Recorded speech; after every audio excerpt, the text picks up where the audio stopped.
Hello दोस्तों, आज हम पढ़ेंगे मृदा अपरदन। मृदा अपरदन की पूरी जानकारी। मृदा अपरदन की पूरी जानकारी आप इस वीडियो को देखने के बाद आपको मृदा अपरदन की पूरी जानकारी मिल जाएगी।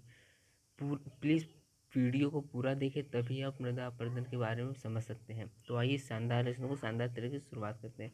ये क्लास 10th वालों के लिए है। UP board, Bihar board, Rajasthan board, किसी भी बोर्ड से सभी के लिए, ऑल बोर्ड के लिए है। 2021-22 की तैयारी कर रहे हैं तो उनके लिए भी है। चैनल को सब्सक्राइब कर लें। तो देखिए, मृदा अपरदन क्या होता है। पहला क्वेश्चन उठता है, मृदा अपरदन क्या होता है। तो इसका उत्तर होगा भूमि की ऊपरी परत। भूमि की ऊपरी परत यानी भूमि, या जिसे हम मृदा भी कहते हैं। तो मृदा की जो ऊपरी परत होती है, मृदा की ऊपरी परत अर्थात ऊपरी मृदा, मृदा की जो ऊपरी परत होती है, लेयर होती है सबसे ऊपरी, उसको ऊपरी मृदा भी कहते हैं, ऊपरी परत भी कहते हैं, ऊपरी सतह भी कहते हैं। तो जो मृदा होता है, मृदा को भूमि, मिट्टी, मिट्टी आप आसान नाम समझिए, मिट्टी भी कहते हैं। तो ये जो भूमि की यानी मिट्टी की ऊपरी परत, ऊपरी मृदा की स्थायी क्षति को मृदा अपरदन कहते हैं।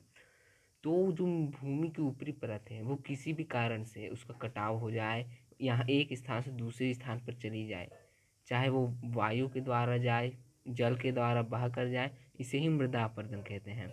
समझ गए होंगे। मृदा अपरदन यानी कि भूमि की ऊपरी परत अर्थात ऊपरी मृदा की स्थायी क्षति को मृदा अपरदन कहते हैं। मृदा अपरदन को एक और नाम से जानते हैं जिसको कहते हैं भूक्षरण। तो मृदा अपरदन को भूक्षरण भी कहते हैं। भूक्षरण, भू यानी मिट्टी, क्षरण मीन्स कटाव। मृदा का अर्थ होता है मिट्टी, अपरदन मीन्स कटाव, दोनों, यानी कि मृदा अपरदन को भूक्षरण भी कहते हैं। आइए इसका कारण जानते हैं और रोकने को उपाय।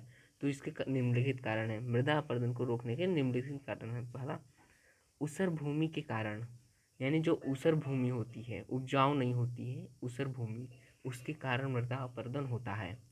आसानी से जल्दी होता है मृदा अपरदन। अगर वही भूमि उपजाऊ हो तो मृदा अपरदन नहीं होगा जल्दी, क्योंकि वो मिट्टी उपजाऊ के कारण बंधी होती है। आइए दूसरा स्टेप देखते हैं, वृक्षों की अंधाधुंध कटाई। वृक्षों की अंधाधुंध कटाई यानी जो वृक्ष है इस समय, उनकी अंधाधुंध कटाई हो रही है, यानी कि ज़्यादातर, मतलब कि कटाई हो रही है, बहुत जगह कटाई हो रही है वृक्षों की। तो उसकी कटाई अगर रोक दी जाए तो वृक्ष, मतलब कि वृक्षों की कटाई रोक दी जाए तो मृदा अपरदन रुक सकता है। लेकिन जो वृक्षों की जड़ें होती हैं, वो मिट्टी को आपस में बांधे रखती हैं। मिट्टी के जो छोटे छोटे कण होते हैं उनको आपस में बांधे रखती हैं, जिससे मृदा अपरदन नहीं होता है। लेकिन ये कारण है, तो मृदा अपरदन में वृक्षों के अंधाधुंध कटाई हो रही है, इस कारण भी मृदा अपरदन होता है। तीसरा, अतिचारण पर नियंत्रण न होना। यानी अतिचारण को हम पशुचारण भी कहते हैं, यानी जो पशु चारागाह में घास चरते हैं, उन पर नियंत्रण ना होना। वो मतलब कि अधिक संख्या में घास चरते हैं। जब घास चरते हैं तो उसके साथ कुछ मिट्टी भी निकल जाती है, और जब घास चरते हैं तो मिट्टी निकलती है, तो वो वायु या जल के द्वारा बह जाती है, तो मृदा अपरदन होता है। चौथा जानेंगे, जल का तेज बहाव। यानी कि कहीं से जल का तेज बहाव हो रहा है, तेज बहाव से जल आ रहा है, तो उसकी ऊपरी लेयर जो मृदा होती है वो उस अपने साथ बहा कर ले जाती है। तो जल के तेज बहाव को रोकेंगे तो मृदा अपरदन रुक सकता है। लेकिन मृदा अपरदन के कारण जो है, जल के तेज बहाव से ही मृदा अपरदन होता है। तेज हवाओं का चलना। जब तेज हवाएं चलती हैं, तेज हवाएं चलती है तो मिट्टी को एक स्थान से उड़ाकर दूसरे स्थान पर रख देती हैं, ये भी मृदा अपरदन है। अब इसको जानेंगे, इसको रोकने के उपाय। तो मृदा अपरदन को रोकने के उपाय निम्नलिखित हैं। मृदा अपरदन को रोकने के उपाय निम्नलिखित हैं।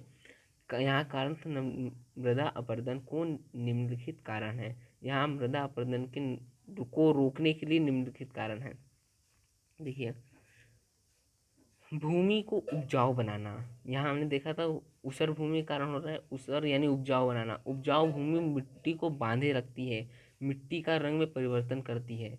यानी अगर जो मिट्टी उपजाऊ होती है, जो सबसे ज़्यादा उपजाऊ होती है, वो काली कलर की हो जाती है मिट्टी। भले वो काली मिट्टी ना हो, लेकिन उसका रंग काला हो जाता है।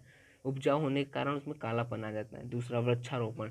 वृक्षारोपण अभी हमने देखा था कि वृक्षारोपण करेंगे यानी वृक्षों को लगाएंगे हम, तो उनकी जो जड़ें होती हैं मिट्टी को बांधे रखती हैं, जिसके कारण मृदा अपरदन नहीं होगा। पशुचारण पर नियंत्रण, यानी जो पशु चारागाह में चरते हैं, अगर उनके चारागाह में घास चरने की व्यवस्था को नियंत्रित की जाए तो इससे पशुचारण, मतलब कि मृदा अपरदन रुक सकता है। सीढ़ी नुमा खेती करना। पहाड़ी इलाकों में मतलब कि सीढ़ी नुमा खेती करने से मृदा अपरदन रुक सकता है।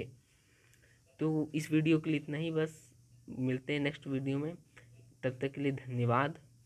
अगर वीडियो पसंद आया हो तो वीडियो को लाइक कर ले, चैनल को सब्सक्राइब कर ले और बेल आइकन को प्रेस करके ऑल पर सिलेक्ट कर लें, ताकि मेरी जितनी भी नोटिफिकेशन आए वो आपके पास सबसे पहले पहुंच जाए।